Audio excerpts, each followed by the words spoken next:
Përshëndetje nderuar teleshikues, do të jemi së bashku me lajmet këtu në televizionin Skan.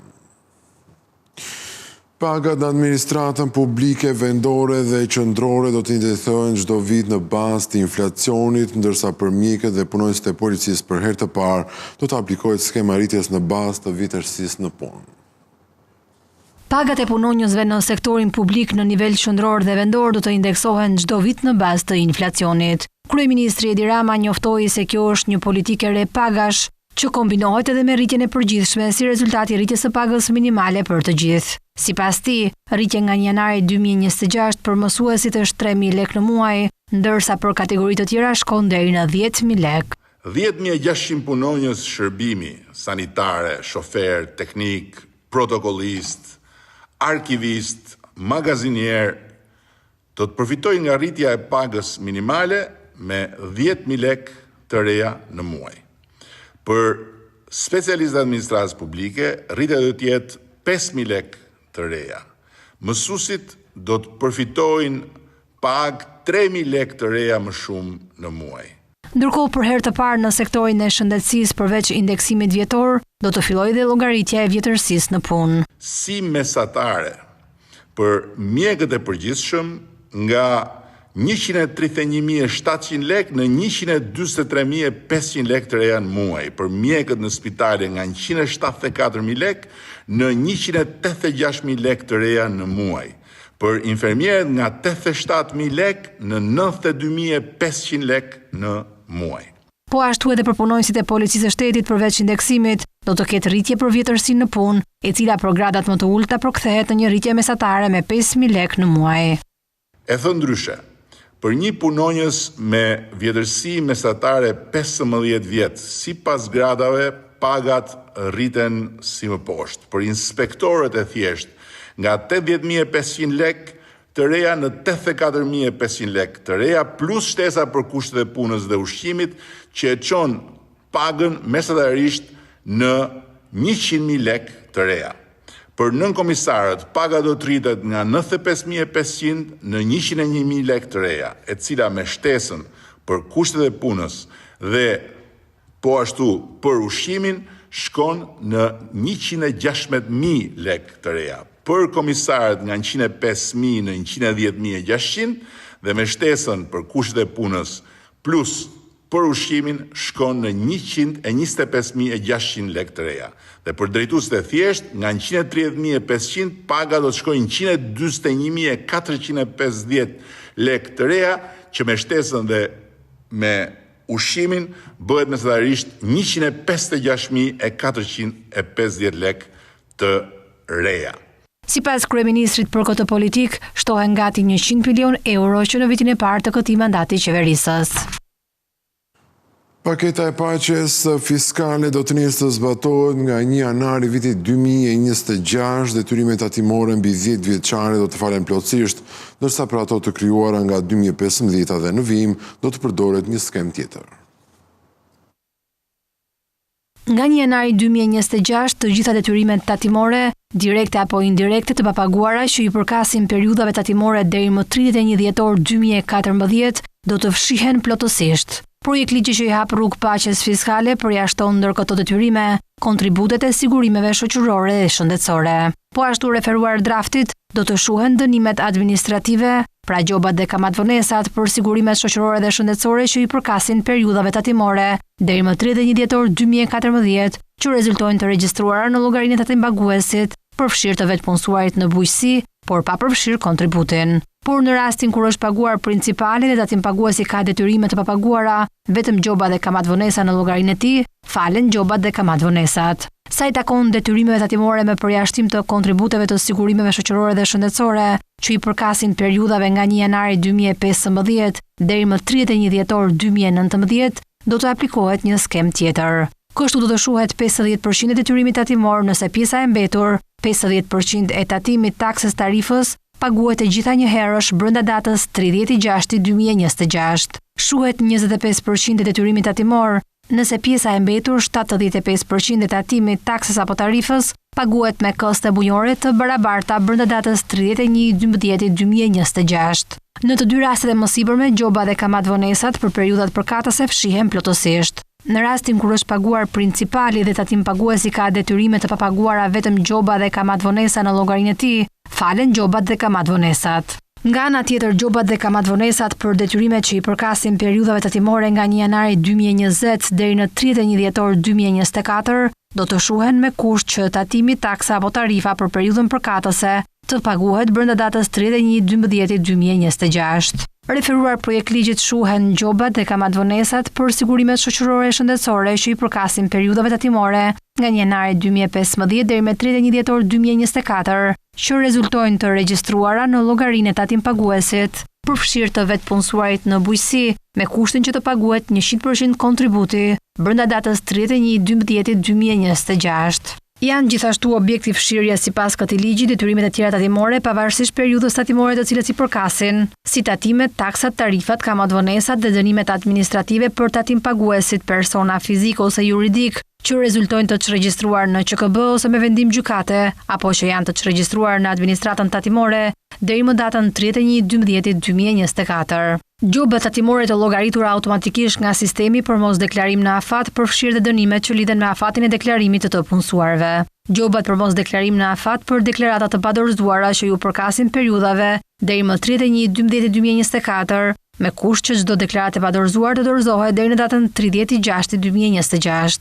Gjobat për dorëzim të vonuar të vendimit për destinimin e rezultatit dhe dorëzimin me vonesë të pasqyrave financiare të aplikuara të llogaritura deri në datën 31/12/2024. Gjobat dhe interesat e gjeneruar në sistem nga ndryshimi i listë pagesave për periudhat e kaluara që rrjedhin nga zbatimi i aktit ligjor apo nënligjor me efekt pravaveprues apo zbatimi të një vendimi gjykate të formës së prerë.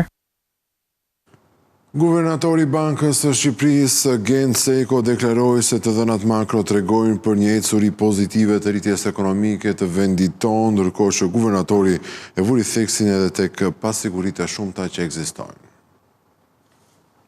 Të dhënat makroekonomike në vend tregojnë për një ecuri pozitive të rritjes ekonomike, shoqëruar me një klimë të favorshme për zhvillimin ekonomik afatgjatë, të mbështetur nga stabiliteti monetar dhe financiar. Deklarata u bë nga guvernatori i Bankës së Shqipërisë Gent Seko në takimin e 19 të kërkimeve ekonomike për Europën Juglindore, ndërkohë guvernatori vuri theksin te pasiguritë e shumta dhe një sër sfidash të reja që kërkon një qasje strategjike dhe fleksibilitet të politikave makroekonomike. Pasigurit globale si pasojë e tensioneve gjeopolitike, ndryshimet në zinxhirët e furnizimit dhe luhatjet e çmimeve ndërkombëtare të energjisë dhe ushqimeve vazhdojnë të ndikojnë pritshmëritë e agjendëve ekonomike dhe kushtet tregtare të vendit.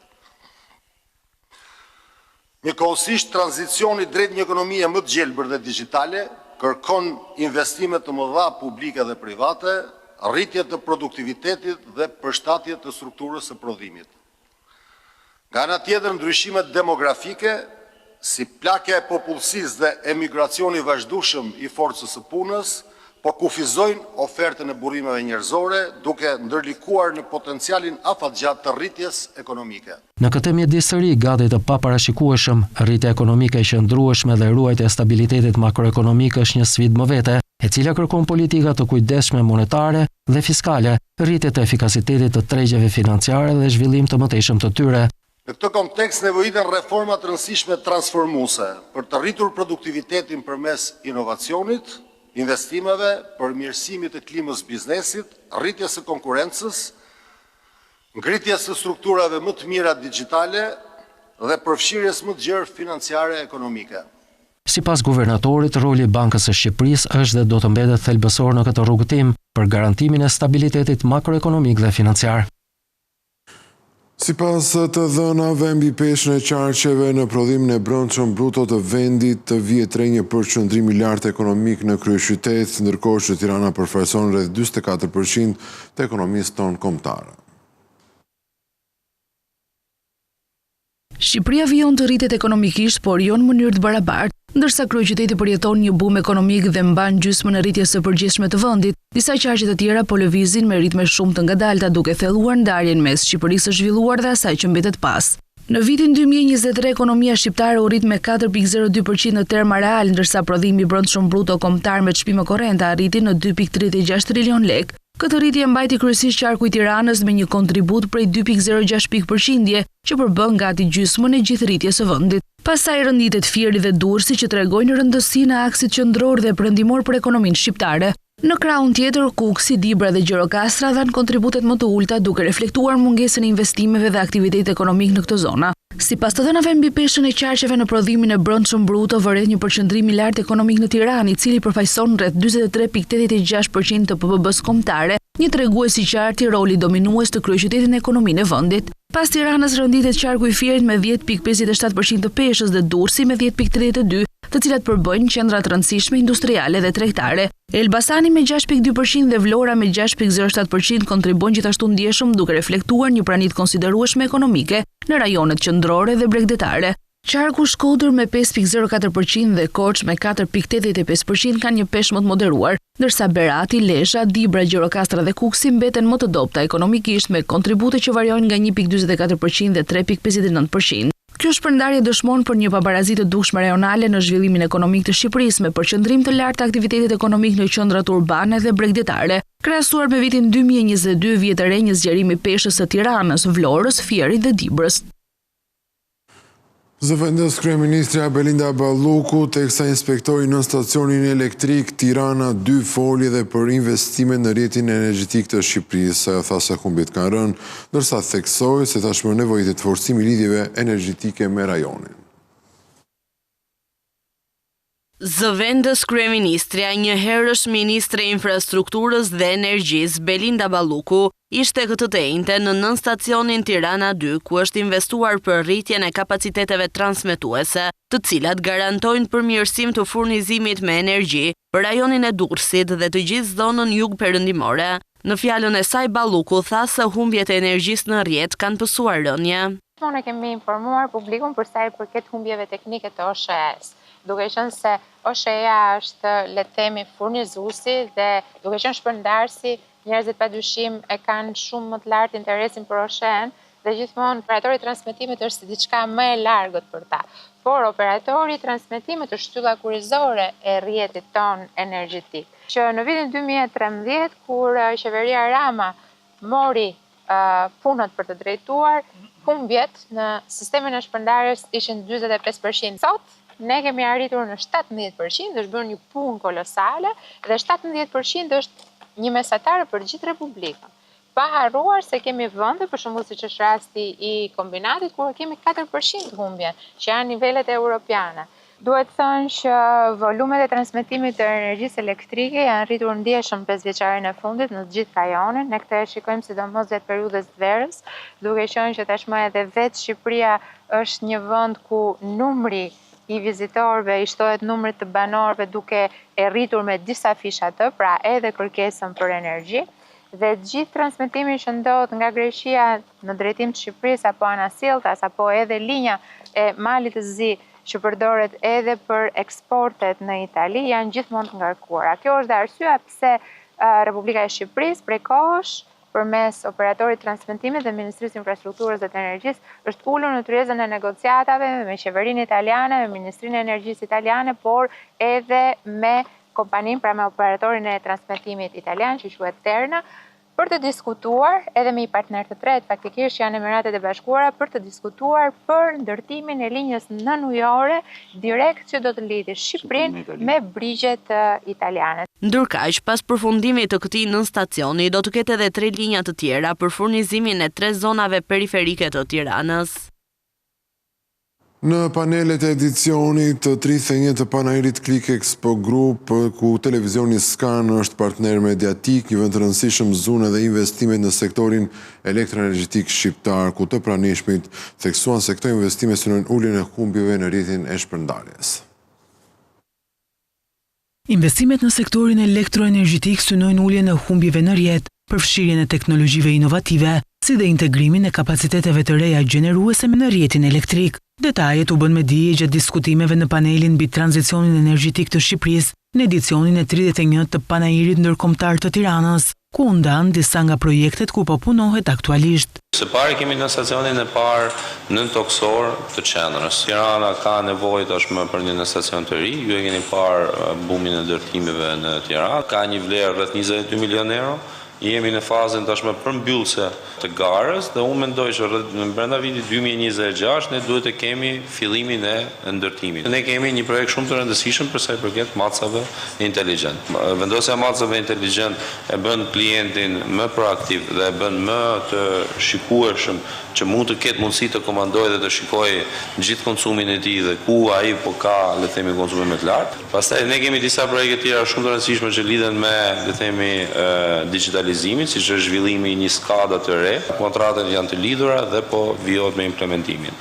Rrjeti i transmetimit do të jetë ajo hallka ku do të ketë kapacitet për të integruar burimet e rinovueshme, do të jetë hallka e cila si sot ka të gjithë mekanizmin e balancimit sistemit, i cili është edhe sfida më e madhe që përballen të gjithë operatorët e transmetimit. Prandaj rritja e kapaciteteve dhe zhvillimi i instrumentave ose i teknologjive të cilat do lejojnë që sistemi të jetë fleksibël, janë realisht sfidat më të mëdha ku ne jemi fokusuar.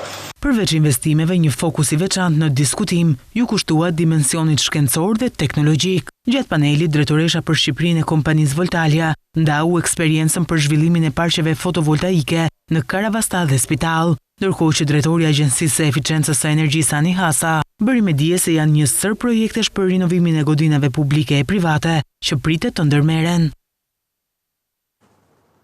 Në Tiranë, inovacioni mori qendër skene, konferenca All Web 2025 solli në ide të vetme, energji, ide dhe vizione të reja për të ardhmen digjitale me fondacionin Manes, një nga mbështetësit kryesor të kësaj nisme që po frymëzon ndryshimin. Tirana u kthye për një ditë në qendrën e inovacionit fal konferencës All Web 2025, një nga ngjarjet më të rëndësishme që bashkon inovator, krijues, profesionistë të marketingut, sipërmarrës dhe ekspertë të teknologjisë. Në një atmosferë energjike, pjesëmarrësit ndan ide, përvoja dhe vizione për të ardhmen digjitale që po ndërtojmë sot. Fondacioni Mane ishte një nga mbështetësit kryesor të konferencës, duke konfirmuar edhe një herë rolin e tij si promotor të inovacionit, edukimit dhe zhvillimit të qëndrueshëm në Shqipëri. Fondacioni Mane vjen në All Web si një mbështetës i ideve të reja, nga cili grup që vinë dhe në çdo fushë që ato mund të aplikohen. Gjatë vitit, bashkë me themeluesin Samir Mane, kemi zhvilluar disa programe ku të rinjt kanë dhënë zgjidhje aktuale për tema si inovacioni, qëndrueshmëria, krijimi apo dhe edukimi financiar. All Web është një rast shumë i mirë si konferencë rajonale që është për të gjetur talente të reja, ide të reja dhe pse jo projekte që mund të zbatohen në të ardhmen. Në skenën e All Web 2025 u ngjitën folës ndërkombëtar nga fusha e teknologjisë, komunikimit dhe startupeve, të cilët ndan praktika suksesi, strategji të reja dhe perspektiva mbi transformimin digjital global. All Web është një event që bëhet një ditë, po një ditë në vit sepse është shumë i rëndësishëm sepse folësit vinë nga gjithë bota. Dhe për të sjellë këta folës kemi nevojë që të jemi si vend më promovuesi këtyre inovacioneve dhe për të thritur ato në një ditë kemi nevojë për suportin e njerëzve dhe kompanive dhe profesionistëve që të duan të dëgjojnë këto fjalime. Kështu është diçka që vërtet ne na konsumon shumë kohë, por ama është diçka aq e bukur dhe bëjmë me pasion sepse transmetojmë vlerë. Dhe kjo vlerë përkthehet në projekte shumë të rëndësishme që çdo biznes arrin të zbatojë në iniciativat e tyre. Konferenca u kthye në një laborator idesh dhe frymëzimi ku pjesëmarrësit diskutuan për inteligjencën artificiale, marketingun e së ardhmes, ndikimin e teknologjisë në shoqëri dhe fuqinë e bashkëpunimit në një epokë të hiperdigitalizuar. All Web 2025 nuk ishte thjesht një konferencë, ishte një manifest për inovacionin, për njerëzit që guxojnë të mendojnë ndryshe dhe që besojnë se teknologjia mund të bëjë botën më të mirë. Në fund të këtij edicioni kujtoj se për më tepër informacion ju mund të klikoni edhe në faqen tonë të internetit skantv.al ku do të gjeni gjithçka mbi ekonominë, bankat, sigurimet, tregjet financiare të tjerë. Gjithashtu mund të na gjeni edhe në Facebook, Instagram, YouTube dhe LinkedIn. Këtu kemi përfunduar, unë ju falenderoj për vëmendjen, bashkë mirupafshim.